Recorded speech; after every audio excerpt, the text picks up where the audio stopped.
Thanks for stopping by and checking out another video today. Today we're diving in, talking about my experience at the Indian dealership and kind of what it was like going through purchasing this bike right here. And I've been through a lot of dealerships. I've rode dirt bikes my whole life. I've bought a lot of dirt bikes and quads over the years. So I kind of know some of the experiences when it comes to dealerships as a whole. But when it comes to motorcycles, especially Indian, Harley, some brands like that, especially Harley, we're going to be diving into another video talking about that experience. You know, I've tried to buy Harley motorcycles for a couple different times, and I ended up never purchasing one because their dealerships are just terrible, or at least my experiences with their dealerships are terrible. So that's going to be a future video talking about my Harley dealership experience. But today we're talking about the Indian dealership experience, so let's get into it right now.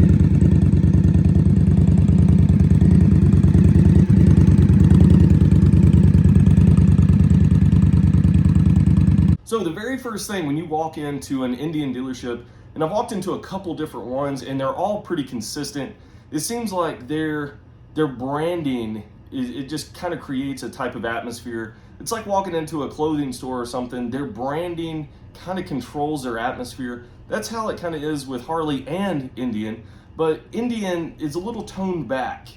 You know, I don't have to feel like I'm not badass enough to walk into an Indian dealership.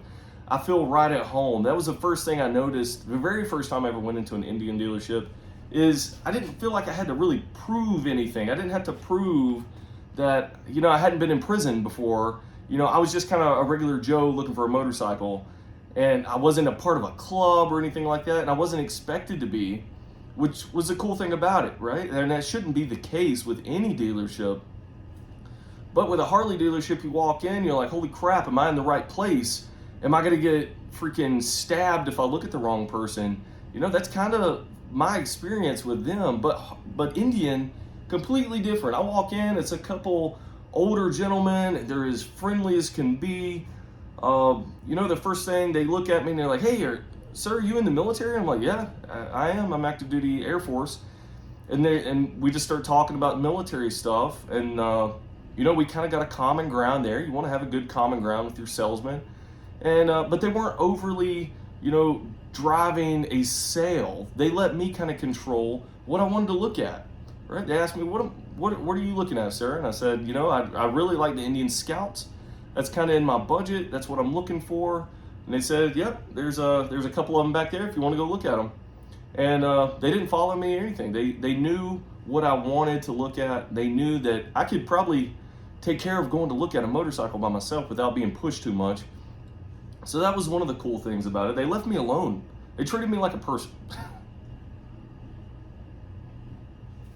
You know, I can't stand going into a dealership and they just hover over you. Almost like they're afraid that you're going to steal something off the motorcycle or something like that. I know that's probably not the case. They're definitely trying to make a sale, which is the worst thing ever. If I go into a place and I'm looking to buy a motorcycle, then leave me alone. I will come find you, the dealer or the salesman, if I want to buy something. I promise. It's not like I'm just going to roll this thing out by myself. I'm going to have to go through some type of process to buy that bike. So they should know this, right? But they all screw this up. They all chase you down. They try to hover over you. And it makes it to where you really don't want to buy anything. You know, that's kind of where I've been several times in my buying experiences before. At the Indian dealership, they pointed me in the direction of the Scouts, and me and my wife, we went over there and looked at them a little bit. I sat on this one. This is what I went in looking for, and I saw it on their website, so I knew it was there. So this is the one I immediately went for. And I was sitting on it. You know, they left us alone. They didn't come over there. They let me and my wife try to figure out if this was the right bike for me. And, you know, they left us alone. We were over there probably a good 20, 30 minutes looking at this bike, kind of determining between ourselves is this is the right bike or not. And the pricing was already on the bike. They had a tag hanging from the handlebar, and it said the exact price that the bike was. It had the MSRP, it had the destination charge, it had the dock fees, it had the freight, it had everything listed out in that tag. And there was no hidden cost. There was no hidden fees. Of course, when you go to the financing department, which we're going to talk about in a minute, they're the ones that can tack on those add-on fees and stuff. So be careful there. This dealership didn't do that, but we'll talk about that in a minute. But the pricing was honest, and that's what I like about them. I didn't have to, haggle too much. And I know haggling isn't a bad thing. I like to haggle too, and I did try. I did try to haggle a little bit. But one thing first was I noticed when I was looking at this bike on the internet, they had a dealership coupon, and it was $1,000. So that's the first thing I mentioned. I waved the guy back over to come over and talk pricing with me. And I said, hey, sir, I think we're going to, get serious with this bike. What are some numbers we can look at? And he's like, well, the tag's right there. And I said, okay. I said, I've been looking at this bike on the internet for quite a while. And I said, there's a coupon on there for $1,000 off this price. And he's like, oh, really? There's an internet sale? And he didn't even know. He's like, yeah, let me go talk to my manager. Sure enough, he comes back out and he's like, yes, sir, you're right. He's like, it's $1,000 off of the listed price here on the tag. He's like, it's going to bring it down to whatever the number was. And I said, cool. I said, how much wiggle room do you guys have with this bike? And, trying to haggle just a little bit. He's like, well, honestly, we keep this price kind of so there's no haggling and stuff like that. And I did try, so I did try to kind of persuade them with some different proposals, so to speak, because if the assembly charge and stuff like that, if they do it in-house, a lot of times you can get that cost kind of waived.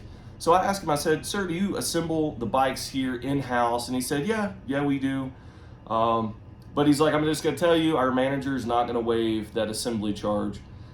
He's like, that's just consistent right there. He said he doesn't do it. And I said, well, that's okay. I said, throw me in a free full face helmet and we'll call it a deal. All right. I got the money right now. Let's go ahead and make a deal. And he's like, well, sir, actually, we can't throw in products.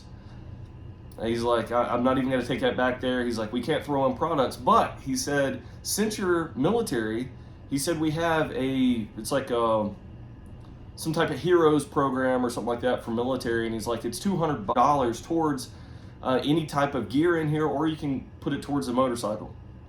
I said, cool. That's honestly what the helmet's going to cost. So let's go ahead and do it.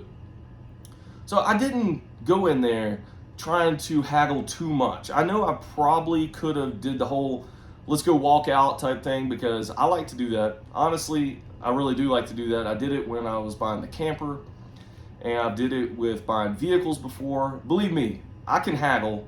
It's not like I was just being a pushover in this case, but the pricing was there, right? It was honest.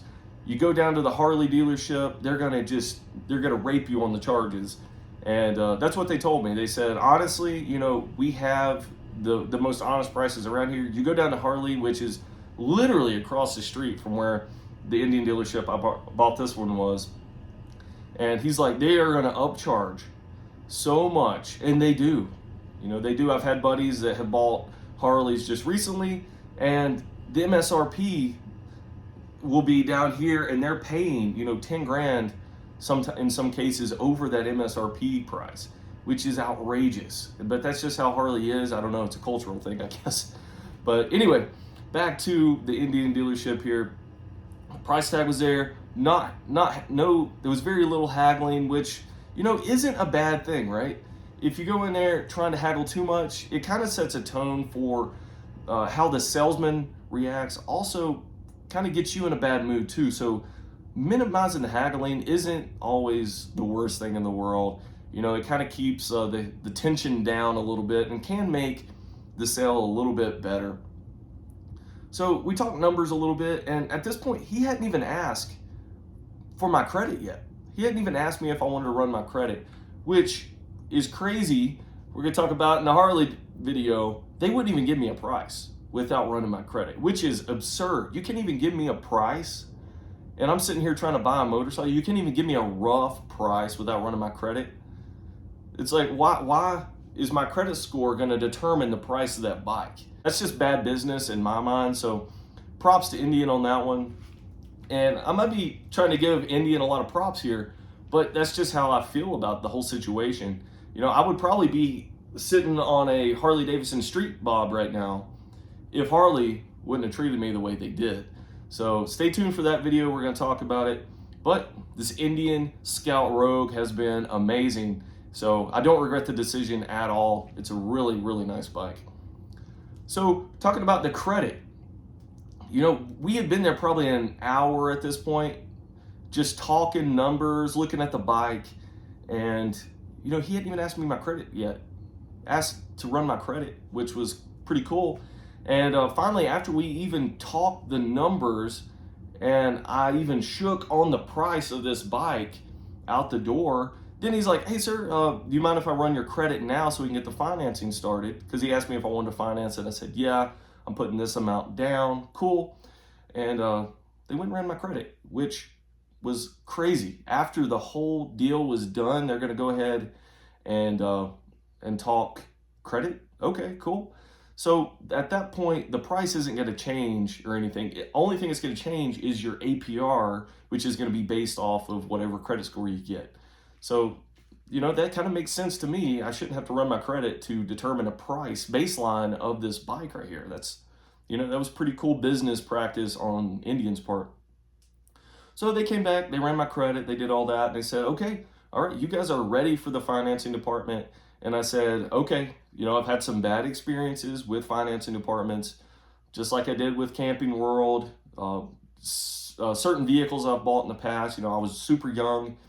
And, it wasn't the case with this. I just told him straight out. I said, hey, I'm not looking to purchase any add-ons. I don't want any additional, insurances.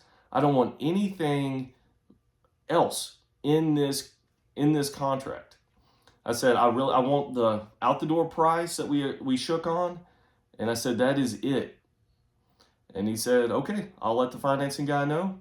Went back to the financing department. I looked at the whole contract there. And sure enough, everything was zeroed out. I was just straight up. I was honest from the beginning. That way I didn't open up that financing guy to, trying to screw us over with those add-ons. Because believe me, it's happened in the past. And it kind of got a little dirty. So the financing was super easy at this Indian dealership. And I know that can be different across the board. That can be different for any dealership. I get it. But for this one, it was a great experience.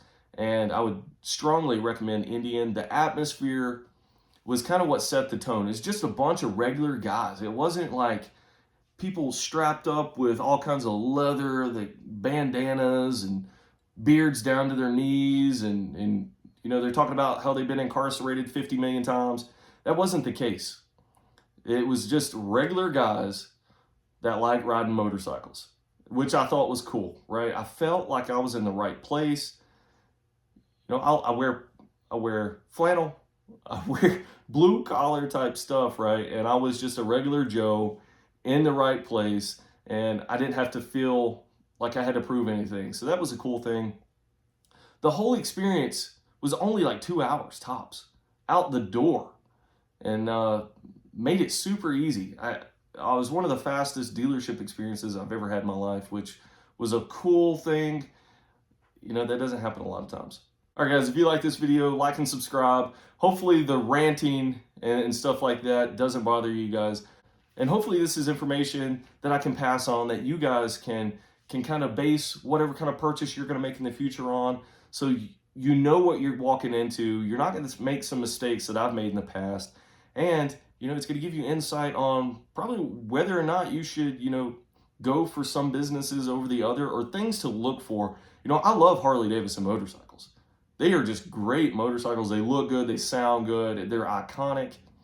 And, honestly, I would probably have a Street Bob sitting here right now if Harley wasn't the way they were. So stay tuned for that video. We're going to be rolling that out very soon as well. So stay tuned for that, and we'll catch you guys in future videos. Thanks for watching.